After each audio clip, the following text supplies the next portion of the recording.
Bismillahirrahmanirrahim. Assalamualaikum warahmatullahi wabarakatuh. Selamat pagi, salam sejahtera untuk kita semua, rekan-rekan Carta Politika and Law atau yang disingkat dengan CPL. Baik, pada kesempatan pagi hari ini seperti biasa ya, saya akan menyampaikan suatu informasi yang berkaitan dengan kisi-kisi atau prediksi soal CAT bagi Panwaslu Kecamatan yang akan dilaksanakan pada tanggal 14, 15, dan 16 Oktober ya.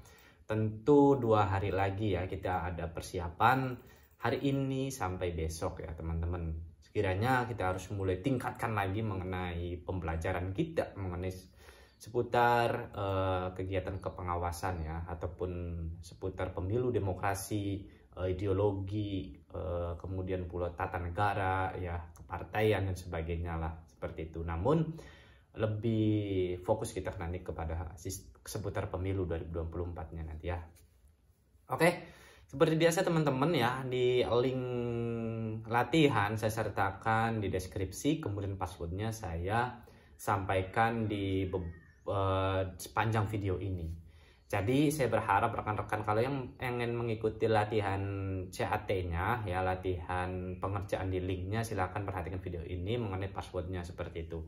Password itu nggak ada yang salah ya, password itu nggak ada yang salah. Kemudian password itu kalau rekan-rekan perhatikan video ini jangan skip ya, pasti saya yakin passwordnya jalan dan masuk seperti itu. Kalau yang bilang salah dan sebagainya berarti rekan-rekan nggak jeli untuk menyimak passwordnya ya.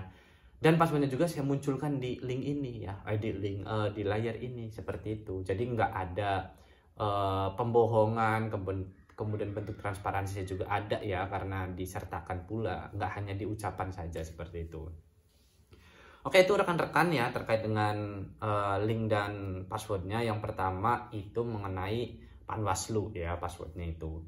Oke, pada pembahasan kali ini ya, ada beberapa rekan kita yang menyampaikan di kolom komentar ya pada video kemarin ya, itu mengenai pertama dari Kasmia Mia ya, request dong bang pembahasan terkait regulasi ya.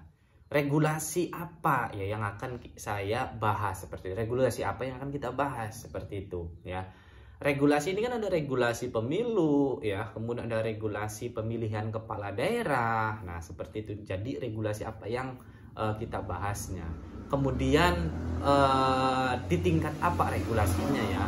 Apa undang-undang kah, atau PKPU kah, atau Perbawaslu kah, seperti itu ya.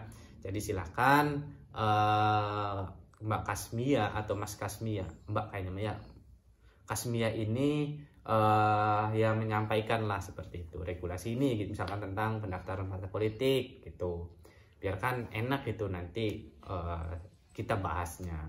Itu yang pertama ya. Kemudian yang kedua dari ID Clover ya, izin bertanya apakah benar nanti setelah tes tertulis yang diambil itu 6 teratas per kecamatan.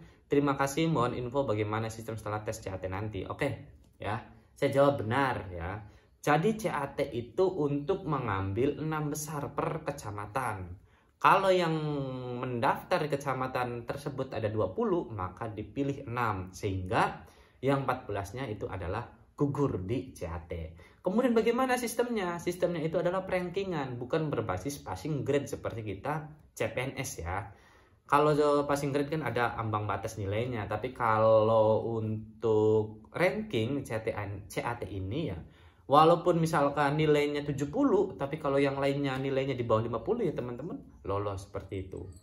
Teman-teman juga misal nilainya 50, yang lain itu di bawah 50 ya teman-teman juga bisa lolos. Karena terkait dengan ranking seperti itu ya. Kemudian bagaimana ketika ada nilai yang sama? Maka dilihat daripada waktu pengerjaannya. Siapa yang dulu menyelesaikan soal, menyelesaikan CAT tersebut. Seperti itu ya. Kemudian dari 6 besar ini dipilih 3 ya. Jadi dari jumlah pendaftar CAT dipilih 6 besar untuk ikut CAT ya.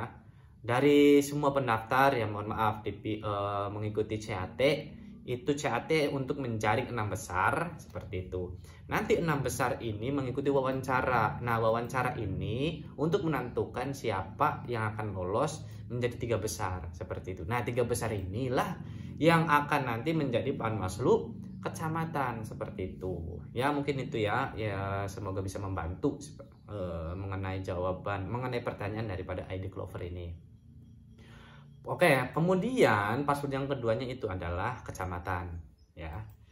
Kemudian dari MRK ya, MRK mengajukan pertanyaan mengenai Pilkada sementara 2004 atau 2005, Bos. Gimana ini maksudnya ya? Pilkada sementara. Yang dimaksud apa ini ya?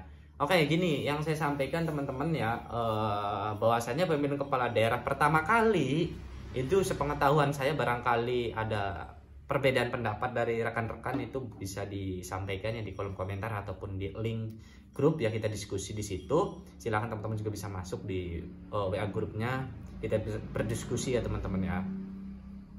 Jadi untuk pemilihan kepala daerah secara langsung pertama itu di tahun 2005. Itu pun berdasarkan dari Undang-Undang Nomor 32 Tahun 2004 tentang tentang pemerintahan daerah. 32 Undang-Undang 32 2004 tentang pemerintahan daerah seperti itu. Nah, dalam undang-undang itu bahwasanya pemilihan kepala daerah itu ya dilaksanakan secara langsung seperti itu. Sebelum lahirnya Undang-Undang 32 2004, pemilihan kepala daerah itu dipilih oleh DPRD seperti itu ya teman-teman ya. Nah, wacana seperti itu sempat muncul pada tahun 2015 untuk pemilihan kepala daerah 2015. Jadi di 2014 itu ada apa ya, sudah menetapkan undang-undang terkait pengembalian lagi bahwasanya kepala daerah itu dipilih oleh DPRD. Namun pemerintah pada saat waktu itu menerbitkan Perpu ya. Kemudian Perpu itu kalau nggak salah itu diundangkan menjadi Undang-Undang Nomor 1 Tahun 2015. Kemudian dirubah lagi Undang-Undang 8 2015, Undang-Undang 10 2016, dan terakhir Undang-Undang Nomor 6 Tahun 2020 seperti itu. Itu ya, mungkin bisa menjawab ya Mas MRK ini ya. Oke. Kemudian password yang ketiganya itu adalah 2024 ya. Oke, ada pertanyaan lagi dari nomor ya yang di grup WhatsApp ya. Di grup WhatsApp itu, Bang, apa beda pengadilan negeri, PT-UN, Mahkamah Agung, dan Mahkamah Konstitusi? Mungkin singkat saya sampaikan ya, ini dari rekan kita pertanyaannya. Kalau untuk pengadilan negeri ini ruang lingkupnya hanya tindak pidana pemilu ya, konteks pemilu kita ya, konteks pemilu ya. Pengadilan negeri itu tindak pidana pemilu seperti itu. Kemudian ada upaya hukum lagi nggak? Ada, kalau nggak salah ya itu pengadilan tinggi. Pengadilan tingginya itu adalah ya pengadilan tinggi selesai di situ ya, nggak bisa melakukan ke MA kalau nggak salah ya teman-teman. Bisa nanti kita berbagi, barangkali saya penyampaiannya kurang tepat ataupun dan sebagainya seperti itu. Kemudian PT-UN. Nah, PT-UN ini sebagai langkah apa ya, upaya hukum atas adanya keputusan daripada Bawaslu terkait dengan sengketa proses ya. Kemudian diputus oleh Bawaslu, dan Bawaslu itu dan KPU itu menindaklanjuti keputusan dari Bawaslu. Nah, peserta pemilu ini masih belum puas dengan atas keputusan dari Bawaslu dan yang ditindaklanjuti oleh keputusan KPU itu. Peserta pemilu ini masih belum puas dan kemudian bisa mengajukan upaya hukum lagi, yaitu kemana? Ke Pengadilan Tata Usaha Negara seperti itu. Jadi kalau dalam konteksnya PT-UN ya, Bawaslu itu sebagai upaya administratifnya kayak gitu, dan upaya hukum lebih lanjutnya itu adalah PT-UN seperti itu ya. Kemudian ada Mahkamah Agung. Nah, Mahkamah Agung ini berkaitan dengan penanganan pelanggaran administratif yang dilakukan secara terstruktur, sistematif, dan masif ya, TSM seperti itu. Nah, namun bukan langsung ke Mahkamah Agung. Tentu pertama terkait dengan administratif pemilu itu yang dilakukan secara TSM, itu pertama penanganannya oleh Bawaslu terlebih dahulu ya. Kemudian Bawaslu ini telah memutus ya, dan KPU juga telah menindaklanjuti atas putusan Bawaslu. Nah, di sini lagi bahwasanya peserta pemilu itu boleh mengajukan upaya hukum ya, kemana? Ke Mahkamah Agung terkait dengan penanganan pelanggaran administratif pemilu ya yang dilakukan secara TSM, hanya TSM ya, seperti itu konteksnya. Kemudian dengan satu lagi, Mahkamah Agung itu selain tadi TSM itu mempunyai kewenangan untuk judicial review peraturan KPU dan peraturan Bawaslu seperti itu.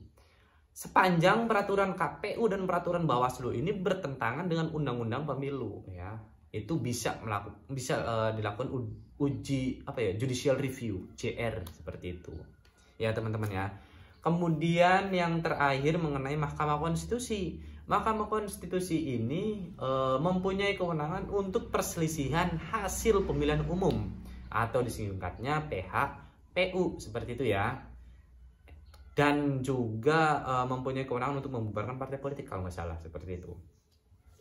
Jadi tadi mengenai kewenangan pengadilan negeri, PT UN, MA dan MK seperti itu kurang lebihnya. Jadi apabila ada perbedaan yang terkait dengan apa yang saya sampaikan ini, mari kita diskusi dengan ya sekiranya untuk menambah literasi kita lah ya, pemahaman kita mengenai seputar dunia kepemiluan seperti itu.